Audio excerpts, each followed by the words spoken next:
Asian কাপে খেলার যোগ্যতা অর্জন করে রোববার রাত ২টার দিকে দেশে ফিরেছে বাংলাদেশ নারী ফুটবল দল। রাতেই বাফুফের পক্ষ থেকে রাজধানীর হাতিরঝিলের অ্যাম্ফি থিয়েটারে ফুটবলারদের সংবর্ধনা দেওয়া হয়েছে। অসাধ্য সাধন করেছে বাংলাদেশ নারী ফুটবল দল। প্রথমবারের মতো এশিয়ান কাপ খেলার যোগ্যতা অর্জন করলো। সেই সাথে খুলে গেছে ফিফা নারী বিশ্বকাপ খেলার সম্ভাবনার দুয়ার। লস অ্যাঞ্জেলস অলিম্পিকে খেলারও উজ্জ্বল সম্ভাবনা রয়েছে। বাংলাদেশ ক্রীড়া ইতিহাসে এটি অন্যতম সেরা অর্জন। এই অর্জন এলো যে আফিদা ঋতুপর্ণাদের হাত ধরে তাদের দেয়া হয়েছে সরকার ও বাংলাদেশ ফুটবল ফেডারেশনের পক্ষ থেকে বিশেষ সংবর্ধনা। হযরত শাহজালাল আন্তর্জাতিক বিমানবন্দরে পৌঁছানোর পর সেখান থেকে নারী ফুটবল দলকে সরাসরি হাতিরঝিলে নেওয়া হয়। আফিদারা অনুষ্ঠানের স্থলে পৌঁছালে তাদের ফুলেল অভ্যর্থনা জানান বাফুফের নির্বাহী কমিটির সদস্যরা। অনুষ্ঠানে প্রধান অতিথি ছিলেন সংস্কৃতি বিষয়ক উপদেষ্টা মোস্তফা সরোয়ার ফারুকী। বাংলাদেশের মেয়েদের ফুটবল খেলা এটা শুধুমাত্র স্পোর্টিং ইভেন্ট না, এটা একই সঙ্গে একটা বড় কালচারাল ফেনোমেনা, যে কারণে আপনারা দেখেছেন যে এবার ২১ পদক নারী ফুটবল দল পেয়েছে। আমি জানি যে তারা আরও বহুদূর যাবে, সামনে তারা অনেক কিছু অর্জন করবে। ঋতুপর্ণা চাকমা ও মনিকা চাকমার ভুটান লিগ খেলতে থিম্পু যাওয়ার কথা। এ কারণে ফুটবল দল ঢাকায় পৌঁছাতেই গভীর রাতে সংবর্ধনার আয়োজন করা হয়। খেলোয়াড় ও কোচ পিটার বাটলার দারুণ সমর্থনের জন্য কৃতজ্ঞতা জানিয়েছে ফুটবল ফেডারেশনের প্রতি। খুবই ভালো লাগতেছে, এই মোমেন্টটা কখনো ভোলার মতো না। সকলে আমাদের জন্য দোয়া করবেন, আমরা যেন আরো ভালো কিছু করতে পারি। শুধু সাউথ এশিয়া না, এশিয়া না, আমরা যেন বিশ্ব মঞ্চে দেশকে আরো অনেক দূর নিয়ে যেতে পারি। ফুটবল খেলা কোনো ইন্ডিভিজুয়াল খেলা না। আমরা জানি, আমরা বাংলাদেশের মেয়েরা জানি কিভাবে কঠিন পরিস্থিতি ফাইট করতে হয়। আপনারা আমাদের উপর বিশ্বাস রাখবেন, আমরা আপনাদেরকে নিরাশ করব না। আমরা শুধু এশিয়া না, আমরা বিশ্ব মঞ্চে বাংলাদেশকে নিয়ে যেতে চাই। বাছাই পর্বে বাহরাইন, মিয়ানমার ও তুর্কমেনিস্তানকে হারিয়ে সি গ্রুপ চ্যাম্পিয়ন হয়ে এশিয়ান কাপে খেলার যোগ্যতা অর্জন করেছে বাংলাদেশ নারী ফুটবল দল। ফেরদৌস ইসলাম, ইন্ডিপেন্ডেন্ট নিউজ। প্রশাসনকে দলবাজি ছাড়ার আহ্বান জানিয়েছেন এনসিপির আহ্বায়ক নাহিদ ইসলাম। না হলে পরিণতি আওয়ামী লীগের মতো হবে বলে মন্তব্য করেছেন তিনি। রোববার রাজশাহীতে পথসভা থেকে এমন হুঁশিয়ারি দিয়েছেন নাহিদ। জুলাই অভ্যুত্থানের বর্ষপূর্তিতে এর আগে চাঁপাইনবাবগঞ্জে পদযাত্রা করে এনসিপি। রোববার বিকেলে রাজশাহী নগরীর রেলগেট এলাকা থেকে পদযাত্রা শুরু করে এনসিপি। অংশ নেন দলের শীর্ষ নেতারা। পরে সাহেববাজার 0 পয়েন্টে পথসভা করে এনসিপি। এ সময় প্রশাসনকে দলবাজি থেকে বিরত থাকার আহ্বান জানান নাহিদ ইসলাম। আমাদের স্বপ্ন ছিল না কেবল শেখ হাসিনার পতন, আমাদের স্বপ্ন ছিল একটি নতুন বাংলাদেশ, সংস্কারের মাধ্যমে বাংলাদেশের পুনর্গঠন। কিন্তু বন্ধুগণ, দুঃখের কথা, 5ই আগস্টের পরে নানান শক্তির ষড়যন্ত্রে সংস্কারের পথ রুদ্ধ হয়েছে। দলের আরেক নেতা সার্জিস আলম বলেন, বিচার ও সংস্কার ছাড়া নির্বাচনের কোনো সুযোগ নেই। যতদিন না বাংলাদেশের এই ছাত্র জনতার মনে হচ্ছে যে 24-এর অভ্যুত্থানে আমাদের দেখা স্বপ্নগুলো এখন অনেকটা পূরণ হয়েছে, ততদিন পর্যন্ত আমাদের এই জুলাই চলবে। নতুন বাংলাদেশে স্বৈরাচারের ঠাঁই হবে না বলে সাফ জানিয়ে দেন তাসনিম জারা। আমরা আর ওই বাংলাদেশে ফেরত যাব না যেখানে রাষ্ট্রের পুলিশ বাহিনী, রাষ্ট্রের নিরাপত্তা বাহিনী নিজের নাগরিককে গুম করে, খুন করে। এইটা কোনো রাষ্ট্র হতে পারে না। এর আগে চাঁপাইনবাবগঞ্জে পদযাত্রা করেন এনসিপি নেতারা। সেখানে গণ অভ্যুত্থানে শহীদ তারেকের পরিবারের সঙ্গে দেখা করেন তারা। Ahsan Habib, Apu, independent news, Rajshahi. দেশকে দ্রুত গণতান্ত্রিক ধারায় ফেরাতে সবাইকে একসাথে কাজ করার আহ্বান জানিয়েছেন বিএনপি মহাসচিব মির্জা ফখরুল ইসলাম আলমগীর। রোববার বিকেলে রাজধানীতে এক আলোচনা সভায় তিনি আহ্বান জানান। জাতীয় নিরাপত্তার স্বার্থে জাতীয় ঐক্য অপরিহার্য শীর্ষক আলোচনা সভার আয়োজন করে foundation for strategic and development studies. এতে যোগ দেন বিভিন্ন দলের নেতা ও বিশিষ্টজনেরা। বর্তমান রাজনৈতিক পরিস্থিতিতে জাতীয় ঐক্য ধরে রাখার উপর গুরুত্ব দেন আলোচকরা। বিএনপি মহাসচিব বলেন, রাজনৈতিক দলগুলোর মধ্যে বিভিন্ন বিষয়ে মতভেদ থাকতে পারে, তবে আলোচনার মধ্য দিয়ে গণতন্ত্রের পথে এগিয়ে যেতে হবে। দ্রুতই গণতন্ত্রে ফিরতে সবাইকে একসাথে কাজ করতে হবে বলেও মন্তব্য করেন মির্জা ফখরুল। 2016 সালে আমরা রাষ্ট্র সংস্কারের কথা বলেছি, আমরা 2023 সালে 31 দফার কথা বলেছি, যেখানে আমরা পুরো রাষ্ট্র সংস্কারের কথা বলেছি। তো কোথায় প্রবলেমগুলো হচ্ছে আমি বুঝতে পারি না। তার ভোট প্রদানের মধ্য দিয়ে তার সেই মতকে প্রতিষ্ঠিত করবে এবং সত্যিকার অর্থেই একটা গণতান্ত্রিক রাষ্ট্র ব্যবস্থা প্রতিষ্ঠা করবে। বিএনপি সংস্কারের বিপক্ষে একটি মহল এমন অপপ্রচার চালাচ্ছে বলে অভিযোগ করেছেন দলটির মহাসচিব মির্জা ফখরুল ইসলাম আলমগীর। রোববার গুলশান কার্যালয়ে সংবাদ সম্মেলনে তিনি বলেন, যারা নির্বাচন বিলম্বিত করতে চায় তারা গণতন্ত্র বা জুলাই বিপ্লবের পক্ষের শক্তি নয়। অন্তর্বর্তী সরকার দায়িত্ব নেয়ার পর থেকেই রাষ্ট্র সংস্কারে শুরু হয় দফায় দফায় আলোচনা। ঐকমত্য কমিশনের আলোচনায় যোগ দিয়ে মতামত দিচ্ছে বিএনপিও। জুডিশিয়ারির ক্ষেত্রে, অ্যাডমিনিস্ট্রেশনের ক্ষেত্রে, দুদকের ক্ষেত্রে এবং আরও অন্যান্য ক্ষেত্রে, যেমন নির্বাচনী ব্যবস্থার ক্ষেত্রে বহু জায়গায় আমরা একমত হয়েছি। সংস্কার ইস্যুতে বিএনপির সবশেষ মতামত তুলে ধরতে গুলশানে দলটির চেয়ারপারসনের কার্যালয়ে রোববার আয়োজন করা হয় সংবাদ সম্মেলনের। এতে দলটির মহাসচিব জানান, বাস্তবায়নযোগ্য না হওয়া সত্ত্বেও জাতীয় ঐক্যের স্বার্থে অনেক সংস্কার প্রস্তাবে একমত হয়েছে বিএনপি। স্বৈরাচার ও ফ্যাসিবাদের পুনরুত্থান রোধে আমরাই সবচেয়ে সক্রিয়। ব্যক্তি কিংবা প্রতিষ্ঠানকে অধিক ক্ষমতা দিলে যেমন ফ্যাসিবাদ কায়েম হয়, ঠিক তেমনি নির্বাচিত সরকার এবং সংসদকে ক্ষমতাহীন করলে রাষ্ট্র দুর্বল, ভঙ্গুর ও অকার্যকর হয়।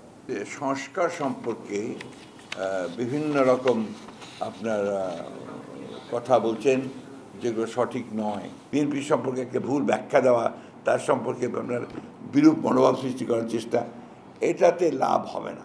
নির্বাচনকে যারা বিলম্বিত করতে চায় তারা নিশ্চয়ই গণতন্ত্রের পক্ষের শক্তি নয়, তারা নিশ্চয়ই জুলাই আগস্টের বিপ্লবের পক্ষের শক্তি নয়।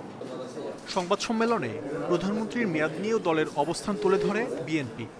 কোনো ব্যক্তি 10 বছরের বেশি প্রধানমন্ত্রীর আসনে বহাল থাকবেন না। এটা সাথে আমরা এটা বলেছি, প্রধানমন্ত্রী এবং সংসদ নির্বাহী বিভাগকে কার্যকরভাবে সরকার এবং রাষ্ট্র পরিচালনার স্বার্থে তার কর্মপরিধির মধ্যে অন্য কোনো অর্গান এবং অন্য কোনো বডি সৃষ্টি করে যাতে তার কর্মকাণ্ডকে ব্যাহত না করে, সেই জন্য আমরা এনসিসি জাতীয় কোনো ধারণার সাথে একমত হইনি। এটাই ছিল আমাদের শর্ত। কোনো বিশেষ দলের সুবিধা নয়, দেশের স্বার্থে সংস্কার প্রয়োজন বলে জানান দলটির নেতারা। আমরা সংস্কারের প্রস্তাবও আমরা দিয়ে রাখছি। আমরা বিচারের ব্যাপারে আমরা বহু আগে বলেছিলাম যে আরেকটা ট্রাইব্যুনাল করা হোক। আমরা বহু আগে বলেছিলাম আর কি যে ইনভেস্টিগেশন অফিসারগুলো আরও বেশি করে নিয়োগ করা হোক, শোনা হয় নাই। কিছু বিষয়ে ভিন্নমত থাকলেও কমিশনের বেশিরভাগ সুপারিশের সঙ্গে বিএনপি একমত বলে জানিয়েছেন দলটির নেতারা। মাহমুদ শরীফ, ইন্ডিপেন্ডেন্ট নিউজ, ঢাকা। কোটা সংস্কার আন্দোলন থেকে জুলাই গণ অভ্যুত্থান, সহস্রাধিক শহীদের রক্তের বিনিময়ে পতন হয় স্বৈরাচার শেখ হাসিনা সরকারের। 36 দিনের আন্দোলনের অন্যতম মোড় ঘোরানো কর্মসূচি ছিল জুলাইয়ের প্রথম দিকের বাংলা ব্লকেট কর্মসূচি।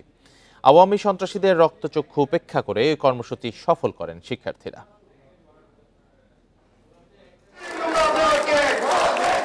1 জুলাই থেকে কোটা সংস্কারের দাবিতে আন্দোলনে নামেন শিক্ষার্থীরা।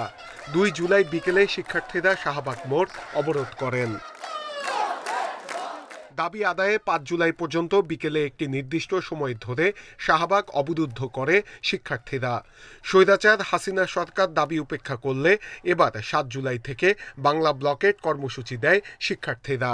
আশানুরূপ প্রশাসন থেকে যখন আমরা কোনো ফল পাচ্ছিলাম না, তখন সিদ্ধান্ত আসে যে আমরা বাংলা ব্লকেট করব। বাংলা ব্লকেট এবং পরবর্তী সব কর্মসূচি আসলে শিক্ষার্থীদের অংশগ্রহণ এবং জনমনে আমাদের আন্দোলনের প্রতি সমর্থন বাড়তে থাকে। 7 জুলাই থেকে 9 জুলাই রাজধানীর শাহবাগ, সায়েন্স ল্যাব, ফার্মগেট সহ গুরুত্বপূর্ণ সব সড়কই অবরুদ্ধ করেন শিক্ষার্থীরা। সেই সঙ্গে ঢাকা আরিচা মহাসড়ক, ঢাকা চট্টগ্রাম মহাসড়ক, চট্টগ্রাম খুলনা, রংপুর, বরিশাল সহ সারা দেশে বিভিন্ন সড়ক মহাসড়ক অবরোধ করেন আন্দোলনরত শিক্ষার্থীরা। বন্দর নগরী চট্টগ্রাম ও ময়মনসিংহে রেলপথ অবরোধ করেন বিক্ষুব্ধ শিক্ষার্থীরা। ব্যারিকেড ভেঙে আমরা বেরিয়ে যেমন কোটবাড়ি এই জায়গাটায় যখন আমরা অবস্থান নিয়েছিলাম, সেদিন আমরা রাতের 12:30 পর্যন্ত আমরা এখানে অবস্থান নিয়েছিলাম। এরপর আবার পুলিশের বাধাকে উপেক্ষা করে 11 জুলাই থেকে টানা অবরোধ কর্মসূচি পালন করেন শিক্ষার্থীরা। গার্ডিয়ান যাদের কাছে পর্যন্ত আমরা ততক্ষণ পর্যন্ত পৌঁছাতে পারিনি, সিনিয়র সিটিজেন, তারা যাতে এই জায়গার জিনিসটা এনগেজ ফিল করে। এবং আমরা দেখতে পাচ্ছিলাম যে যখনই আমরা কোনো একটা পয়েন্ট ব্লক করছি, কিন্তু মানুষ আসলে আমাদের সাপোর্ট দিচ্ছিল, বলছিল যে 2 দিন কষ্ট করবো, 1 সপ্তাহ কষ্ট করবো, কিন্তু হলো গিয়ে আমার ছেলে, আমার মেয়ে, আমার নাতিপুতিরা যাতে হলো গিয়ে এই যে পরবর্তী যে তাদের উপর যে বৈষম্য, সেই জিনিসটা না হয়। আওয়ামী সন্ত্রাসীদের সকল ধরনের হুমকি রক্তচক্ষু উপেক্ষা করে আন্দোলন ধরে রাখে শিক্ষার্থীরা। সভাপতি ক্যান্ডিডেট ছিলেন, তারা হলের গেট থেকে শুরু করে বিভিন্ন জায়গায় দাঁড়াই ছিলেন। শিক্ষার্থীরা সমস্ত ভয়কে জয় করে কিন্তু তারা রাজপথে নেমে এসেছে। 36 দিনের গণ অভ্যুত্থানে হাসিনার নির্দেশে শিশু থেকে সব বয়সী সহস্রাধিক মানুষকে নির্বিচারে গুলি করে হত্যা করা হয়। এরপর গণ অভ্যুত্থানের মুখে স্বৈরশাসক শেখ হাসিনা 5 আগস্ট পালিয়ে যায় ভারতে। নূরে আলম, ইন্ডিপেন্ডেন্ট নিউজ, ঢাকা। চাঁদা দাবি সহ দলীয় শৃঙ্খলা ভঙ্গে জড়িত থাকায় গাজীপুর মহানগর বিএনপির 4 নেতাকে বহিষ্কার করেছে দলীয় হাইকমান্ড। রোববার বিএনপির সহ দফতর সম্পাদক অ্যাডভোকেট তাইফুল ইসলাম টিপু স্বাক্ষরিত এক চিঠিতে এ কথা জানানো হয়। বহিষ্কৃতরা হলেন গাজীপুর মহানগর বিএনপির সাবেক যুগ্ম আহ্বায়ক রাকিব উদ্দিন সরকার পাপ্পু, মহানগর স্বেচ্ছাসেবক দলের আব্দুল হালিম মোল্লা, মহানগর বিএনপির সাবেক সদস্য জিয়াউল হাসান স্বপন ও টঙ্গী পূর্ব থানা স্বেচ্ছাসেবক দলের সদস্য সচিব সিরাজুল ইসলাম সাথী। তাদের বিএনপির সকল পর্যায়ের পদ থেকে বহিষ্কার করা হয়েছে। এর আগে রবিবার দুপুরে চাঁদাবাজি মামলায় টঙ্গীর একটি রেস্তোরাঁ থেকে মহানগর বিএনপির সাবেক সদস্য জিয়াউল হাসান স্বপনকে গ্রেপ্তার করে পুলিশ।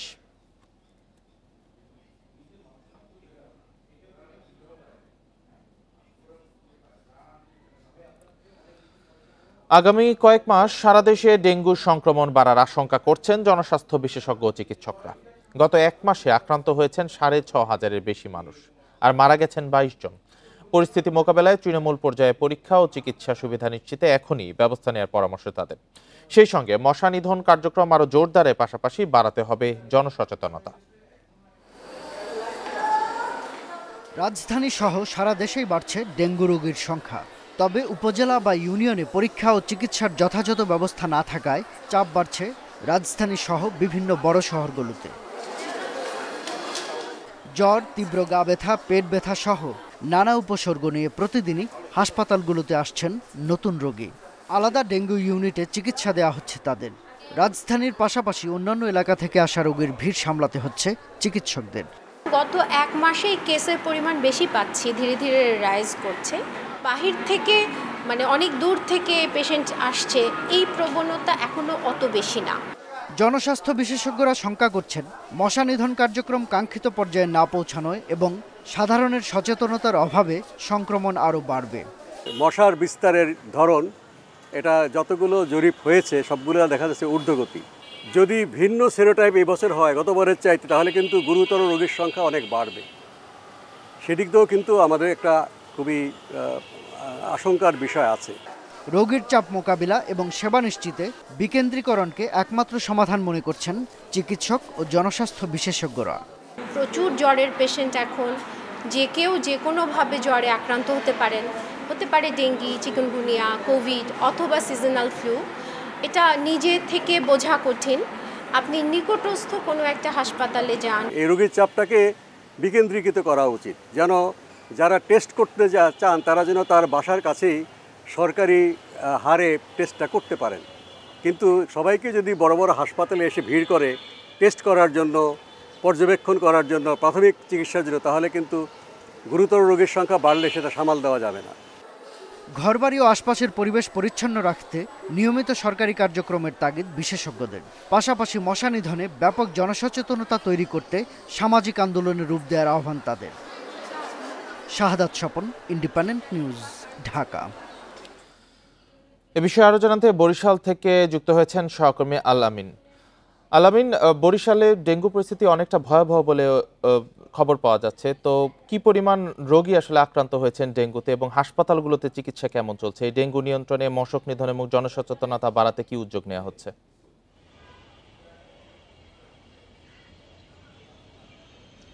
জি দেখুন, প্রথমে জানিয়ে রাখি যে আসলে বরিশালের বিভাগের মধ্যে কিন্তু বরিশালের বরগুনা জেলা যেটি রয়েছে সেখানে কিন্তু আসলে এই ডেঙ্গুর প্রকোপ সবচেয়ে বেশি। এর মধ্যে আমরা যেটি দেখেছি যে প্রায় 5,500-এর মতো এখন পর্যন্ত আক্রান্ত হয়েছে, যার মধ্যে কিন্তু 3,000-এর বেশি রোগী হচ্ছে যে বরিশালের বরগুনা জেলায় যেটি রয়েছে সেখান থেকে কিন্তু আসলে বরিশালের শেরেবাংলা মেডিকেল কলেজ এবং বরিশাল জেনারেল হাসপাতালে কিন্তু রোগী ভর্তি হচ্ছে। আমরা বরিশাল সিটি কর্পোরেশনের সাথে কথা বলেছিলাম, তারা যেটি বলছেন যে গতবার যে ডেঙ্গুতে আক্রান্তর সংখ্যা ছিল বরিশালে তার চেয়ে কিন্তু এখন অনেকটাই কমেছে বরিশালে। সেক্ষেত্রে কিন্তু বরিশালে রোগীর সংখ্যা একেবারেই কম এবং বরিশালে মৃত্যু হারও কম। এ পর্যন্ত 13 জনের মৃত্যু হয়েছে বরিশাল বিভাগে, এর মধ্যে কিন্তু 6 জন রয়েছে বরিশালের বরগুনা জেলায় এবং বাকি 6 জন রয়েছে বরিশালের বিভিন্ন জেলা উপজেলায় কিন্তু ছড়িয়ে রয়েছে। তার মধ্যে আমরা যখন কথা বলেছিলাম বরিশাল শেরেবাংলা মেডিকেল কলেজ হাসপাতালের কর্তৃপক্ষের সাথে, তারা যেটি বলছেন যে হাসপাতালে বরিশাল শেরেবাংলা মেডিকেল কলেজ হাসপাতালে যারা আসছেন তারা কিন্তু বেশিরভাগই বরিশালের বিভিন্ন জেলা থেকে কিন্তু এখানে ভর্তি হচ্ছেন এবং যারা বেশি অসুস্থতা বোধ করছেন তারাই কিন্তু আসলে এখানে এসে ভর্তি হচ্ছেন এবং সেখানে ডাক্তাররা যে চিকিৎসার ব্যবস্থা সেটি কিন্তু তারা নিয়ে রেখেছেন এবং সব মিলিয়ে কিন্তু বরিশাল সিটি কর্পোরেশন কিন্তু ইতিমধ্যে তাদের সার্বিক যে ব্যবস্থা এবং ফগার মেশিন দিয়ে স্প্রে করা, হ্যান্ড স্প্রে করা সেগুলো কিন্তু আসলে চালিয়ে যাচ্ছেন। সেক্ষেত্রে কিন্তু বরিশাল নগরী 30টি ওয়ার্ডে ডেঙ্গুর প্রকোপ কম রয়েছে এবং বরিশালের বরগুনা জেলায় কিন্তু আসলে এই প্রকোপ বেশি রয়েছে। তো এই ছিল আমার কাছে বরিশাল থেকে। বরিশাল থেকে ডেঙ্গু পরিস্থিতি নিয়ে জানাচ্ছিলেন সহকর্মী আল আমিন। হবিগঞ্জে বৈষম্য বিরোধী ছাত্র আন্দোলনের বহিষ্কৃত যুগ্ম আহ্বায়ক এনামুল হক সাকিবকে আটক করেছে সেনাবাহিনী। রোববার রাতে শহরের চৌধুরী বাজার খোয়াইমুখ এলাকা থেকে তাকে আটক করা হয়। পুলিশ জানায় গোপন তথ্যের ভিত্তিতে সেনাবাহিনী অভিযান চালিয়ে সাকিবকে আটক করে হবিগঞ্জ সদর থানায় সোপর্দ করে। তাকে আদালতে তোলার কথা রয়েছে।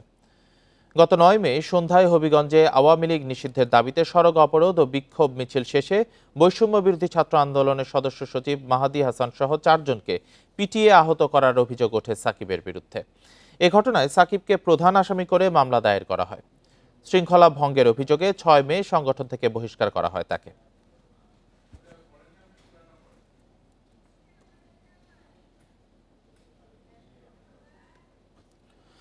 পবিত্র আশুরা উপলক্ষে রাজধানীতে তাজিয়া মিছিলে যোগ দেন হাজারো মানুষ। রোববার পুরান ঢাকার হোসাইনি দালান থেকে শুরু হয়ে ধানমন্ডির জিগাতলায় শেষ হয়। কারবালার স্মরণে মখমলের চাঁদোয়ার নিচে বহন করে নেওয়া হয় ইমাম হোসেনের প্রতীকী কবর। আশুরার আয়োজন ঘিরে নেওয়া হয় কড়া নিরাপত্তা ব্যবস্থা।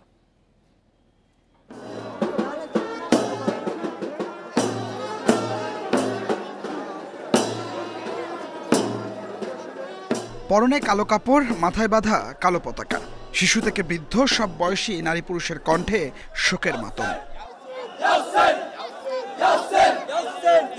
রোববার সকালে পুরান ঢাকার হোসনি দালান থেকে শুরু হয় তাজিয়া মিছিল। ধানমন্ডির জিগাতলা পর্যন্ত শোক আর প্রতিবাদে সামিল হন 6 থেকে 7 হাজার মানুষ।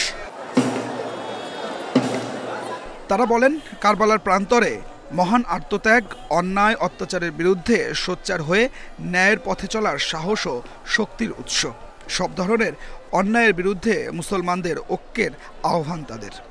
অন্যায়ের বিরুদ্ধে ন্যায়ের প্রতিবাদ আজকের শোক মিছিল। ইমাম হোসেনের যে 6 মাসের বাচ্চা আলিয়াসগার, ওইটা স্মরণে আমাদের ওই যে ঝুলাটা। আলা হোসেন সত্যের জন্য স্যার ঝুঁকিয়েছে, আমরাও সত্যের পড়তে স্যার ঝুঁকাতে রাজি আছি। এজিদ বাহিনীর তিনারে বেজুলুম কাতিল করা হয়েছে, ঠিক আছে, এই কারণে তারই শোক দিবস, তার অনুসারী করে এই জুলুস, এই মিছিল। আশুরার মিছিলের নিরাপত্তায় আইনশৃঙ্খলা রক্ষাকারী বাহিনীর সদস্যদের ছিল সতর্ক উপস্থিতি। এছাড়া ছুরি, কাঁচি, বল্লম, লাঠি বহনে ছিল নিষেধাজ্ঞা। আমাদের দুলদুল আছে, ঘোড়ার পাট আছে, এটা জারি মোবারক, এটা নিয়ে আমরা যাচ্ছি। এটা মানুষকে বোঝানোর জন্য যে আজকে 10ই মহরম, যে আজকে দিনে উনি যে জীবন দিয়ে যে ইসলামকে জীবিত করেছেন অন্যায় বিরুদ্ধে, যার ফলে আজকে মিছিলটা আমাদের। নফল রোজার পাশাপাশি বিশেষ ইবাদত বন্দিগিতে দিনটি পার করেন মুসলিমরা। হিজরি 61 সনে সত্য ও ন্যায় প্রতিষ্ঠার জন্য যুদ্ধ করতে গিয়ে শাহাদাত বরণ করেন মহানবী হজরত মুহাম্মদ সাল্লাল্লাহু আলাইহি সাল্লামের দৌহিত্র হজরত ইমাম হুসাইন এবং তার পরিবারের সদস্যরা। এই তাজিয়া মিছিলের মধ্য দিয়ে আবারও স্মরণ করিয়ে দেওয়া হলো ইমাম হুসাইনের আত্মত্যাগ ছিল ন্যায় ও সত্য প্রতিষ্ঠার জন্য। Adilur Rahman, independent news, Dhaka. Malaysia ফেরত ৩ জনের কেউ জঙ্গি নয়। ভিসার মেয়াদ শেষ হয় তাদের দেশে পাঠানো হয় বলে জানিয়েছেন স্বরাষ্ট্র উপদেষ্টা জাহাঙ্গীর আলম চৌধুরী। বলেন, দেশে কোনো জঙ্গিবাদ নেই, সবার সহযোগিতায় নির্মূল করা হয়েছে। রোববার সকালে শাহজালাল বিমানবন্দরে এসব কথা জানান উপদেষ্টা।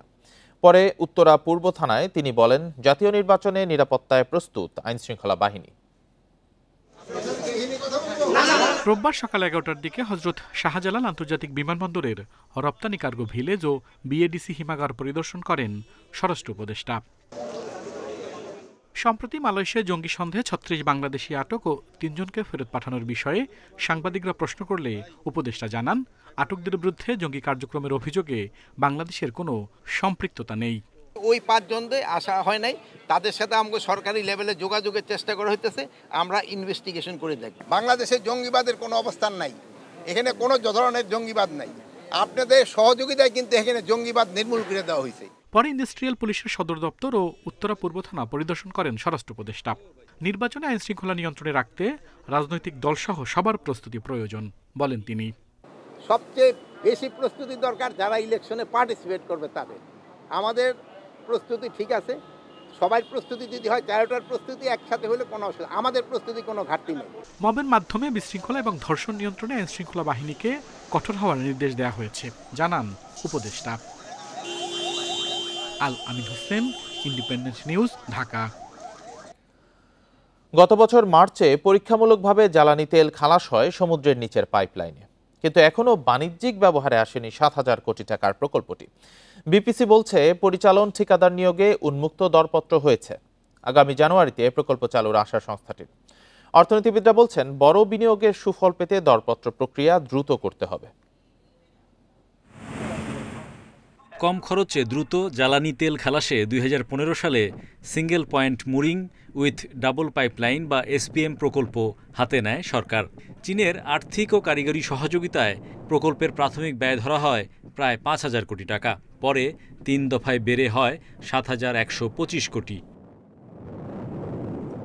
গত বছরের মার্চে গভীর সমুদ্র থেকে পাইপলাইনে পরীক্ষামূলকভাবে তেল খালাস হয়। মহেশখালী স্টোরেজ থেকে ডিজেল নেওয়া হয় চট্টগ্রামের ইস্টার্ন রিফাইনারিতে। আর গত আগস্টে পুরো প্রকল্প হস্তান্তর করে চীনা ঠিকাদার। কিন্তু পরিচালন ও রক্ষণাবেক্ষণ ঠিকাদারের অভাবে অলস পড়ে আছে অবকাঠামোটি। বিপিসি বলছে, ঠিকাদার নিয়োগে দরপত্র জমার সময় শেষ হচ্ছে ৮ জুলাই। লাকিলি আমরা যদি পেয়ে যাই, একজন কম্পিটেন্ট অপারেটর পেয়ে যায়, তাহলে এটা তাদেরকে ম্যানুফ্যাকচারিং টাইম দিতে হয়। ওই যে আপনার মোবিলাইজেশন পিরিয়ড 3 মাস সময় লাগে। এটা টাগবোট সংগ্রহ করতে হবে, বেশ বড় কাজ। তো এটা আমরা যে লগ করা হয়েছে যে টাইম ফ্রেম, জানুয়ারিতে আপনার অপারেশনে যেতে পারবো। বিপিসি জানায়, প্রকল্পে 3 বছরের জন্য পরিচালন ঠিকাদার নিয়োগ হবে। তারপর নিয়ন্ত্রণে নেবে বিপিসির পাইপলাইন ট্রান্সপোর্টেশন কোম্পানি।